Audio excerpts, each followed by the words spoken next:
మీరు కష్టపడ్డారు, మీ కష్టంతో పాటు మీరు ఎంతోమందికి ఎంప్లాయ్మెంట్ ఇస్తున్నారు కదా. ఇప్పుడు ఎంతోమంది అనుకుంటూ ఉంటారండి లేడీస్ కానీ, ఇప్పుడు హౌస్ వైఫ్సెస్ కొంతమంది ఉంటారు, ఇంకొంతమంది చదువుకొని ఏ పని చేయాలో తెలియకుండా ఇంట్లో ఉండే వాళ్ళు కూడా ఎంతోమంది ఉన్నారు. లేడీసే కాదు, జెంట్స్ కూడా అలాగే ఉన్నారు. కొంతమంది టెంపరీగా వర్క్ చేసుకుందాం అనుకునే వాళ్ళు ఉంటారు. ఇటువంటి వాళ్ళు మీ దగ్గరికి వచ్చి ఏమైనా నేర్చుకోవాలి, పని చేసుకోవాలి అంటే ఏమైనా ఎంప్లాయ్మెంట్ ఇంకా ఇప్పించే ఛాన్సెస్ ఏమైనా ఉన్నాయా? ఖచ్చితంగా 100% ఉందండి. కాకపోతే ఏంటంటే వచ్చిన వాళ్ళు ఏంటంటే ఎట్లా ఆలోచిస్తున్నారంటే, ఏదైనా మనం ఒక కంపెనీకి వచ్చాము అంటే మినిమం ఒక 5 years నిలబడి చేయగలిగితేనే అక్కడ లైఫ్ ఉంటుంది.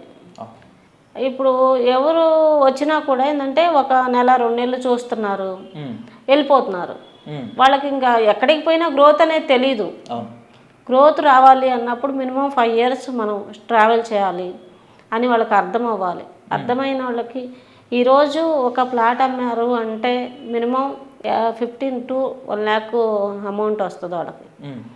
అంటే ఇయర్లీ చూసుకుంటే మంత్లీ 1 plot సేల్ చేసినా కూడా మనకి ఆల్మోస్ట్ 12 లక్షల రూపాయలు ఎర్న్ చేసుకునే అవకాశం మన దగ్గర ఉంది. అట్లాగే ఎంతోమంది ఇప్పుడు ఒక దగ్గర ఒక 120 మంది దాకా మేమందరం కలిసి ట్రావెల్ చేస్తున్నాం. ఈ 120 నెంబర్స్ కూడా ఏంటంటే long time, minimum 5 years 6 years ఉండాలి అనే గోల్తో పనిచేస్తున్నాం మేము.